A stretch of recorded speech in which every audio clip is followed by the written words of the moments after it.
guys, today's video is going to be all about blonde hair care on a budget.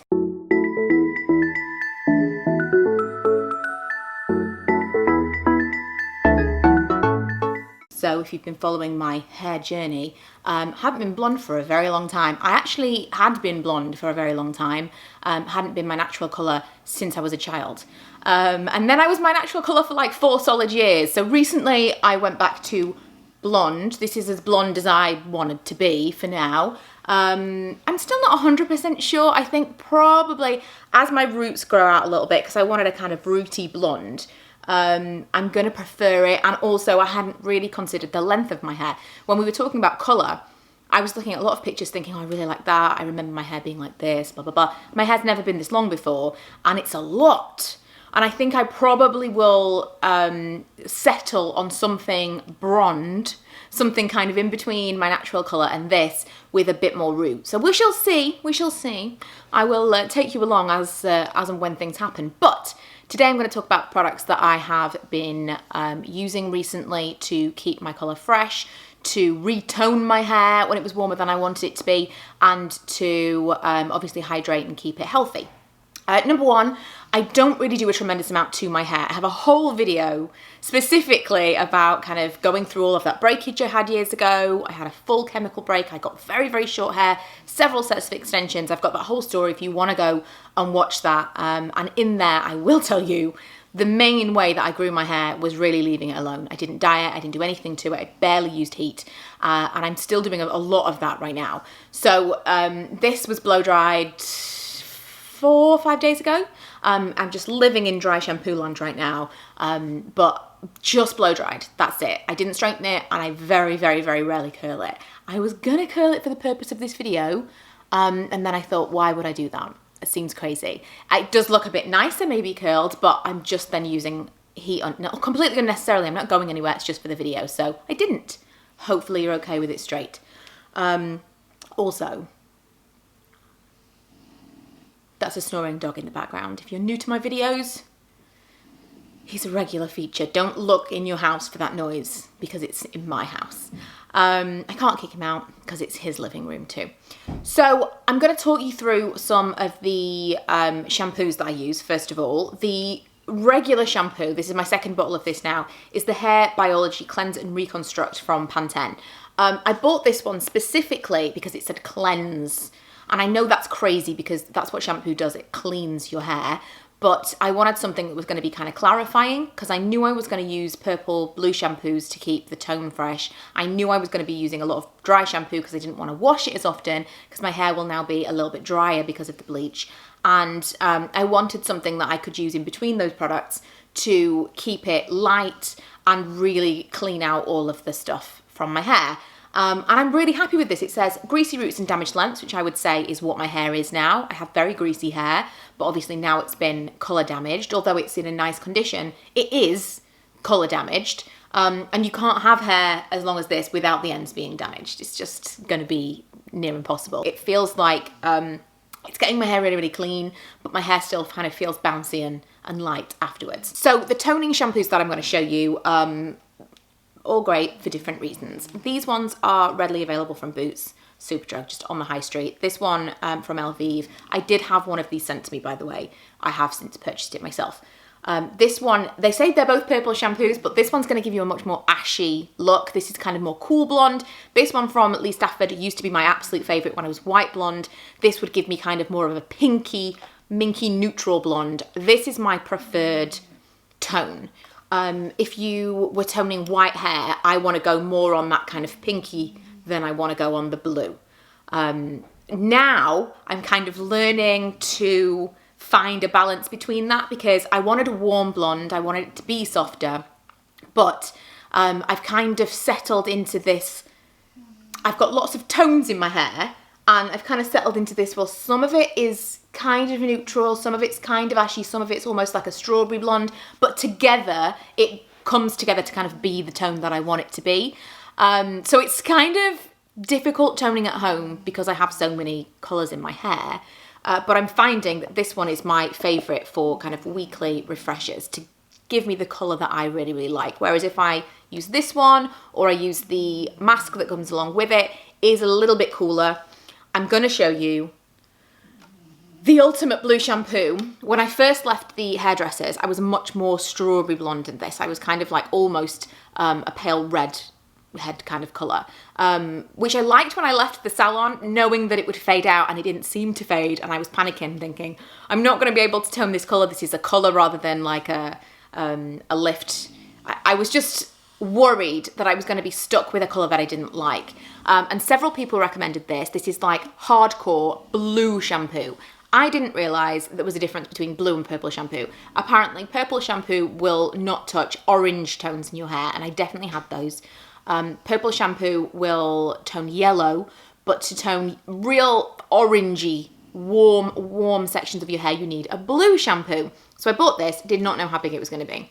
It's the FANOLA No Orange Shampoo with extra blue pigment, which sounds terrifying, but I put it on my hair, left it for probably half an hour, and it basically knocked out all of those too warm colours. And now I'm at the stage where I can use these much easier in the bathroom kind of products, just to kind of keep a lid on it. But I'm keeping that because if ever it gets to the stage where it's gone too warm again, I know that that's kind of my go-to saviour for the very, very orangey tones that I had in my hair. Now, blue shampoos can be really, really drying. So I've got a couple of masks that I've been really liking. This one isn't even mine.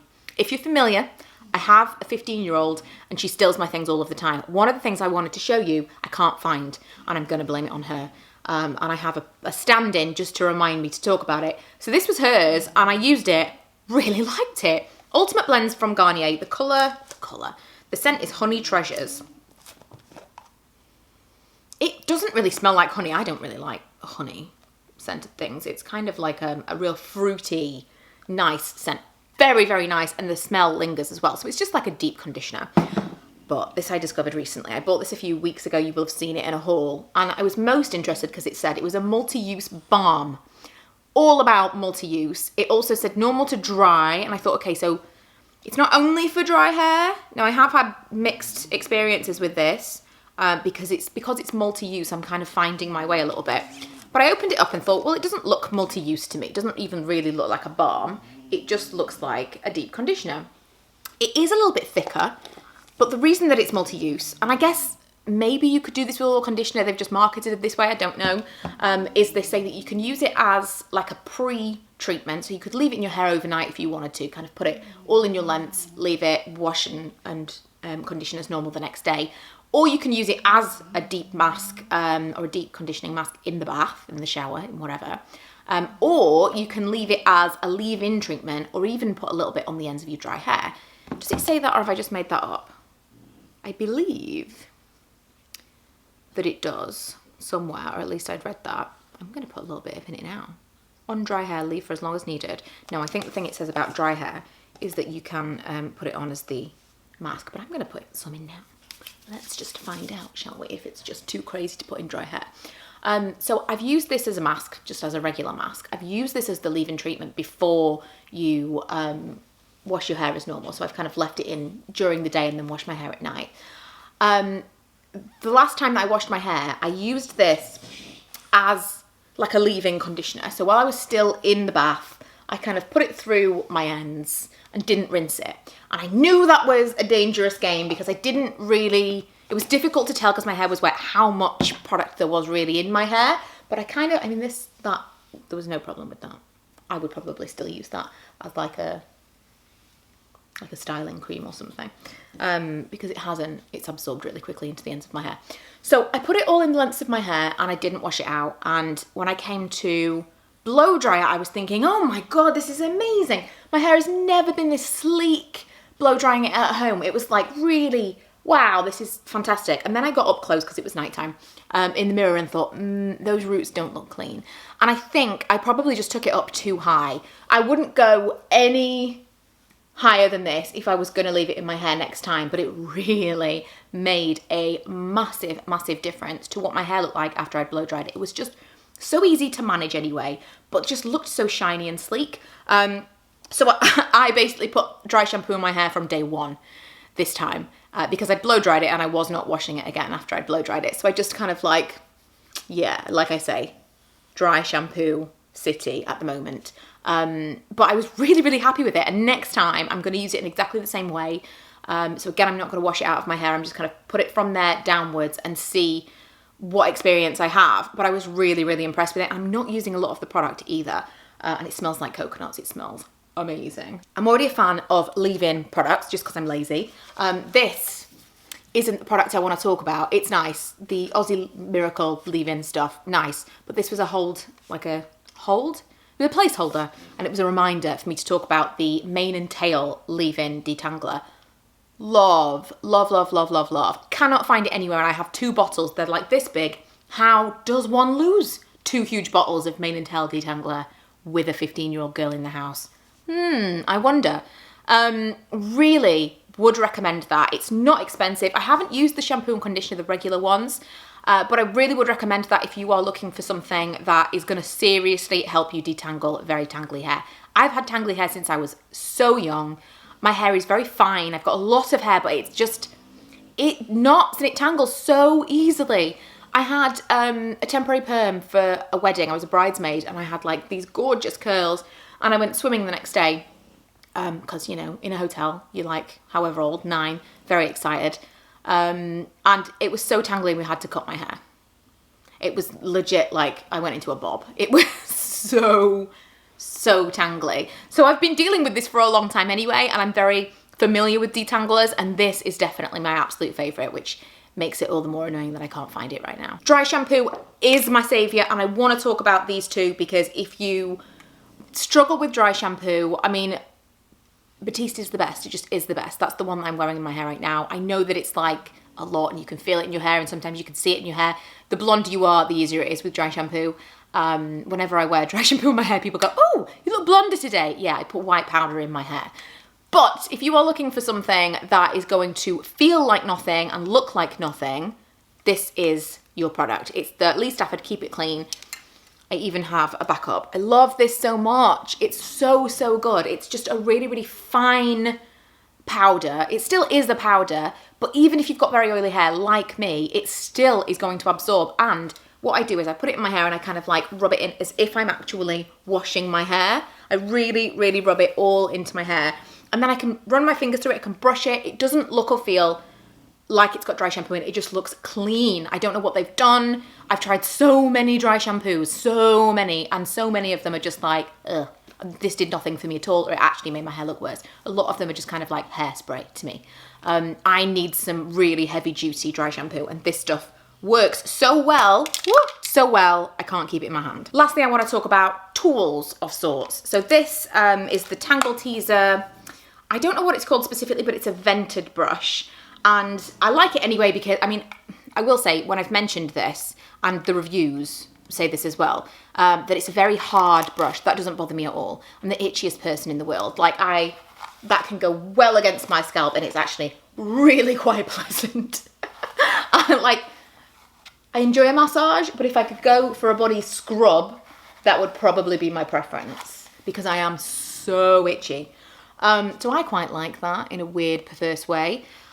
But blow drying with this brush is next level. So I'll blow dry it like this anyway.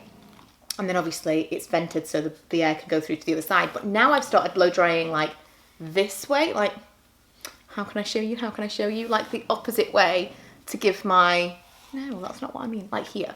So from like the inside of my hair. So I will blow dry this way just to give my arm a break. I'm not strong. I don't have a great upper body strength. And I haven't been able to do that with other brushes, but it blow dries my hair super, super fast. Everything is sleeker. Combination of these two things is now the best at-home blow dry that I've given myself ever. And several people told me to buy this brush ages and ages ago, and I wouldn't because it was expensive for a brush. I already had brushes, yada yada, but it's just good. Any kind of version of these. I was sent this. This is the AQUIS.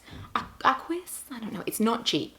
I actually bought one of these for my mom for her birthday because she'd seen reviews of it, and I have to say it is really, really good. I've had various versions of this, and I don't know whether or not it's like the difference in price better, but if you were only going to have one, then maybe it would be worth it, because I think these are £25. I think that's how much I paid for hers. But like I said, this one was sent to me. Basically, it's a hair turban.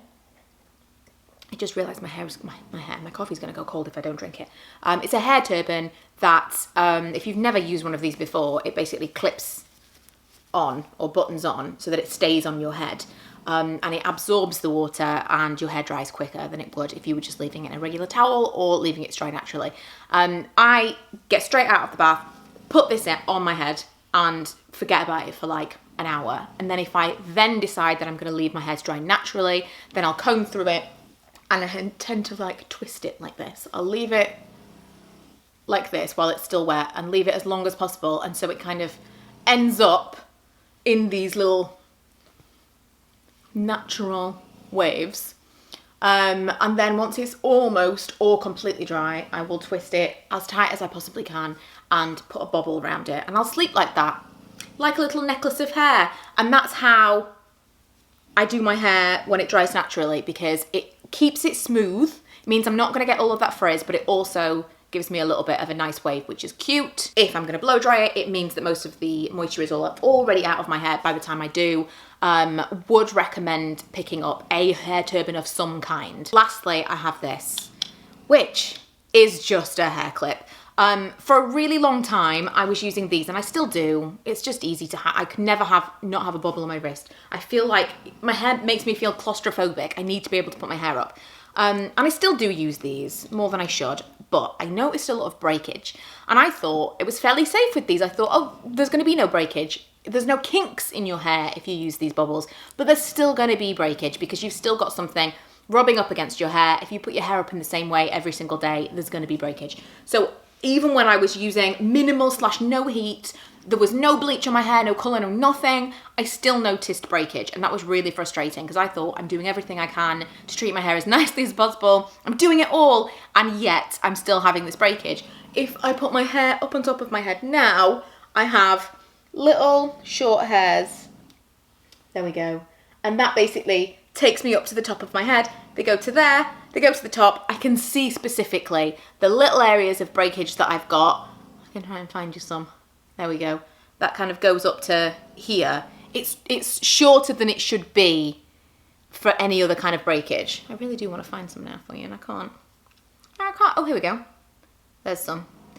There's plenty of short strands of hair, purely because I've worn my hair in a bun on top of my head and I've put it in with one of these bubbles. And so what I now try to do, I don't always, but I'm throwing it out there for those of you, you know, those who don't do teach, is at night time to get my hair off my face, rather than sleeping in a bubble and I'm like, it's rubbing against it and causing breakage in the night time, I will try to put my hair up like this, like that. It's cute, right? I can lie down flat, it doesn't really bother me. Like that. I'll probably put my hair up on the pillow behind me and I try and sleep like I'm dead.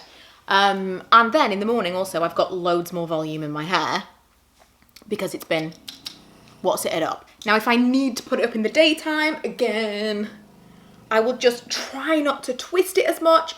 Literally, just pile my hair on top of my head. This is not a like going out look, but get it off my face. And there you go. There's no twisting, there's no tension.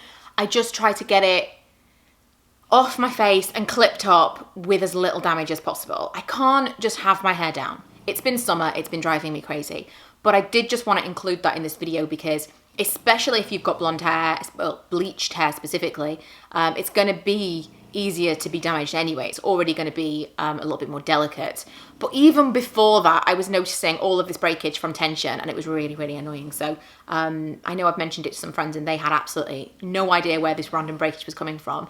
Even if you've got your hair always on top of your head like me, and then you start wearing your hair on one side or at the back or whatever, just try to move it around so it's not the same place every single day that you're putting your hair up in the same place, and it's gonna break. And that's everything I think I wanted to talk about. These products that I'm showing you, I don't know. They're not necessarily going to be the best products for your hair. They haven't got the most amazing ingredients in the world. I'm just sharing with you some products that really, really worked for me and that I am really enjoying right now. Please feel free to share your own recommendations in the comments. But hopefully this has been useful for some of you who were maybe dealing with some of the issues that I mentioned or looking for some recommendations for some new stuff. I'm now going to go and tell Manny to please stop snoring so loudly, because I'm sure he kicks it up a notch when I'm filming. But yeah, thanks so much for joining me. If you haven't already, don't forget to subscribe, and I will see you guys next time. Bye!